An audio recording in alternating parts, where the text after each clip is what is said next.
Salut, c'est Guillaume. Aujourd'hui, on va parler d'un sujet très important si tu apprends le français. La prononciation. Oui, en français, il y a un petit problème. Les mots ne se prononcent pas toujours comme ils s'écrivent. Parfois, une lettre est écrite, mais on ne la prononce pas. Parfois, une lettre se prononce d'une façon complètement différente. Et parfois, le même mot change de prononciation selon la phrase. Voilà, bienvenue dans la merveilleuse logique de la langue française. Avant de commencer, n'oublie pas de t'abonner à la chaîne pour continuer à progresser en français. Et c'est parti! On commence avec des mots où une lettre ne se prononce pas comme on pourrait l'imaginer. Premier exemple avec ce mot. Dans ce mot, la lettre C ne se prononce pas comme dans le mot café. On ne dit pas une seconde, on dit une seconde. La lettre C se prononce comme un G. Par exemple, attends-moi 2 secondes. Deuxième mot. Quand tu vois ce mot, tu pourrais penser qu'on dit femme. Mais non, on dit femme. La lettre E se prononce comme un A. Une femme. Par exemple, cette femme parle très bien français. Il se passe la même chose avec les adverbes qui se terminent par E-M-M-E-N-T. La lettre E se prononce comme un A. Par exemple, il voyage fréquemment. Attention, pour les adverbes, la terminaison E-M-M-E-N-T rime avec le mot diamant. Voilà d'autres exemples. Évidemment, récemment, différemment, violemment, etc. Voilà un exemple de phrase. Évidemment, je vais t'aider. En fait, ces adverbes se prononcent comme les adverbes en A-M-M-E-N-T. Par exemple, constamment, suffisamment, couramment, etc. Autre mot très fréquent, monsieur. Ce mot est terrible pour les débutants parce que si tu regardes l'écriture, tu peux avoir envie de dire quelque chose comme monsieur. Mais non, on dit plutôt monsieur. Par exemple, bonjour monsieur. Autre mot très connu. On retrouve les lettres O et I qui forment généralement le son wa, comme dans toi et moi. Mais pas dans ce mot. Ici, on dit oignon. Par exemple, je mets un oignon dans la soupe. Donc, attention, même si tu vois ces deux lettres, la prononciation est oignon. Et d'ailleurs, aujourd'hui, on peut aussi écrire ce mot sans la lettre I. Comme ça. L'orthographe a été simplifiée pour que ce soit plus logique. Mais la plupart des Français écrivent toujours ce mot avec la lettre I. Avant de continuer, n'oublie pas de mettre un j'aime si tu apprends de nouvelles choses grâce à ma vidéo. Maintenant, on passe à une difficulté très française. Les liaisons. En français, quand un mot finit par une consonne, normalement muette, et que le mot suivant commence par une voyelle, parfois cette consonne se prononce. Mais attention, elle ne se prononce pas toujours comme tu l'imagines. Regarde le mot grand. Quand il est seul, on ne prononce pas la lettre D. Par exemple, on dit « cet arbre est grand ». Mais devant une voyelle ou un H muet, avec la liaison, la lettre D se prononce comme un T. Par exemple, c'est un grand arbre. C'est un grand hôtel. C'est marrant parce qu'il se passe la même chose avec le mot quand. Normalement, on ne prononce pas la lettre D de ce mot. Par exemple, tu arrives quand? Mais devant une voyelle, on entend le son de la lettre T. Par exemple, quand est-ce que tu arrives? Ici, la liaison avec le son de la lettre T est obligatoire entre le mot quand et la structure est-ce que. Voilà un autre exemple. Quand il a faim, il mange beaucoup. Ici, la liaison est facultative. On peut dire quand il a faim, il mange beaucoup ou quand il a faim, il mange beaucoup. La deuxième phrase est un peu plus décontractée. Maintenant, un cas plus surprenant, le chiffre 9. Dans la plupart des cas, la lettre F se prononce normalement. On dit 9. Par exemple, j'ai 9 pantalons. Il y a 9 oiseaux dans le ciel. Mais il y a des exceptions. Par exemple, ce chiffre se prononce différemment devant les mots en et heure. La lettre F se prononce alors comme un V. Écoute bien. Quentin va avoir 9 ans demain. On a rendez-vous mercredi à 9 heures. On va continuer avec les chiffres et les nombres. Voyons le cas de 6, 8 et 10. Ces mots peuvent changer de prononciation selon ce qui vient après. Devant un nom qui commence par une consonne, on ne prononce pas la dernière lettre. Par exemple, j'ai apporté 6 couteaux, 8 fourchettes et 10 verres. Avec un nom qui commence par une voyelle ou un H muet, on fait la liaison. Il a 6 amis. Il y a 8 hommes. J'ai 10 euros. Par contre, quand ils sont isolés, on prononce la dernière lettre.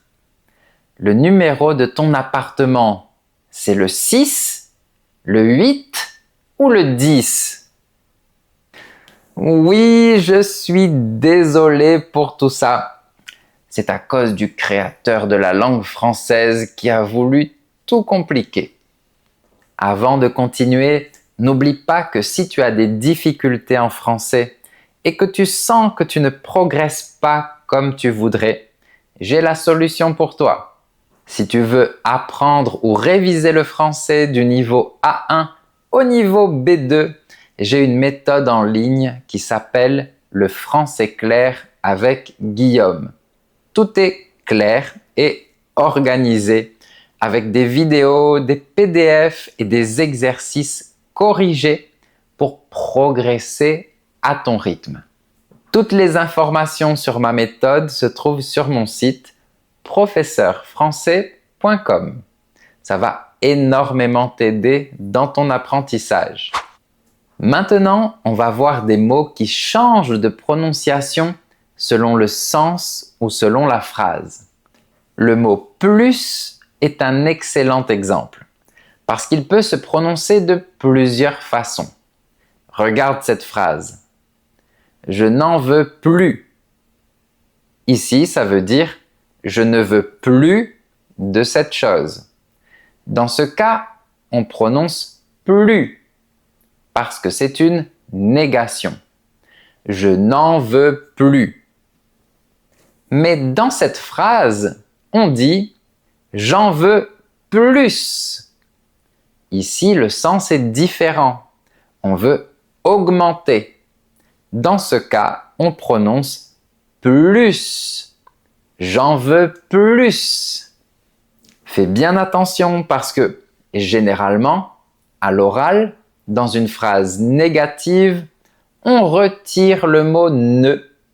Donc, la seule différence entre les deux phrases, c'est la prononciation du S ou non. J'en veux plus, j'en veux plus. Et devant une voyelle, on doit faire la liaison. Par exemple, c'est plus intéressant. On entend le son Z. Je te montre un autre mot très fréquent. Comment est-ce qu'il se prononce? Tout ou tous? Ça dépend. Regarde. Tous les jours, ils mangent tous devant la télé. On dit tous les jours sans prononcer la lettre S. Mais on dit ils mangent tous en prononçant la lettre S. Pourquoi? Eh bien, parce que la règle dit qu'on ne prononce pas le S de ce mot s'il qualifie le nom qui est juste après. C'est pour cette raison qu'on dit tous les jours. En revanche, quand on dit « ils mangent tous devant la télé », le mot « tous » fait référence au sujet « il » qui est avant. Donc, on prononce le S. Je répète la phrase. Tous les jours, ils mangent tous devant la télé. Ça me fait penser à un autre mot qui se termine par la lettre S. Regarde le mot qui apparaît à l'écran. Comment est-ce qu'il se prononce? Fil ou fils? Ça dépend.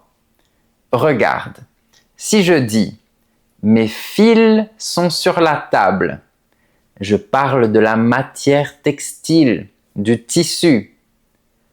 Par contre, si je dis « mes fils sont sur la table », je parle de mes enfants, de mes garçons. Je vais résumer ça et te montrer des images pour que tu comprennes bien. On dit « un fil défile ». Un fils des fils.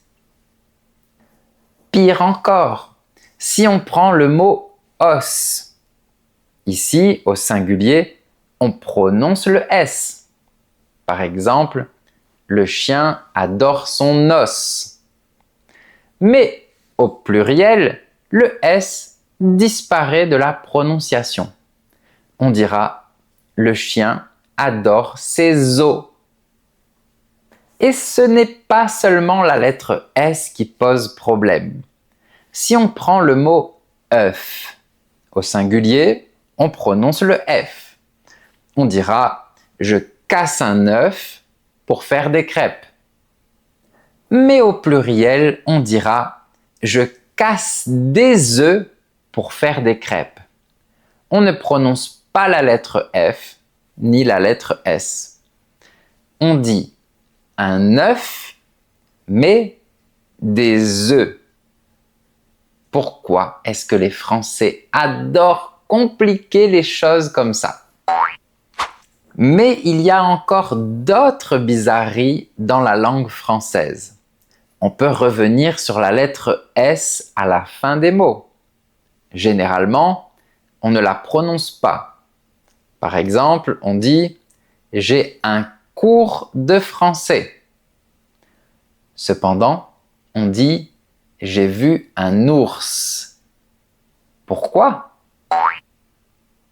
En plus de ça, très souvent, pendant les cours que je donne, mes élèves me demandent « comment il faut prononcer ces 3 lettres. On dit I ou il. Ça dépend. Généralement, les mots qui contiennent ILL se prononcent I. Par exemple, une fille, une famille, Guillaume, etc. C'est comme la lettre I, mais qu'on prononce légèrement plus longtemps. Mais il y a des exceptions pour lesquelles on devra dire il. Par exemple, dans les mots mille, ville ou tranquille. Ce sont les plus importants. Leurs dérivés aussi se prononcent de la même façon. Donc, on dira un millier, un village, tranquillement, etc. Pour résumer, retiens que généralement, ILL se prononce I, comme Guillaume, sauf dans mille, ville, tranquille. Et ces 2 lettres, tu sais les prononcer? On dit architecte ou architecte? Bon, on dit architecte. On dit aussi une vache et un cheval. Mais on dit un orchestre et un psychologue. Oui, c'est comme ça. Il faut apprendre la prononciation par cœur. On a aussi un problème avec ce mot. On ne prononce pas la lettre M. On dit automne. Pourquoi? Encore une fois, c'est comme ça. Et ce verbe, tu sais le prononcer? Vas-y. Si tu as prononcé seulement un G, ce n'est pas correct. Il faut prononcer les 2 G. Mais le premier G et le deuxième G ne se prononcent pas de la même manière. On dit suggérer. Oui, 2 mêmes lettres peuvent avoir 2 sons différents dans un même mot. Suggérer, suggérer. Voilà, tu vois que la langue française est belle, mais très irrégulière. Dans les commentaires, dis-moi si tu prononçais correctement tous ces mots. Dis-moi aussi s'il y a d'autres mots qui sont difficiles pour toi. Pour aller plus loin, va voir la description de la vidéo. Je te laisse plein de liens très utiles. Tu peux aussi retrouver ma méthode, le français clair avec Guillaume, sur mon site professeurfrançais.com. Et si tu veux soutenir ma chaîne, tu peux rejoindre les membres Super Élèves et avoir accès à du contenu culturel en bonus. À bientôt!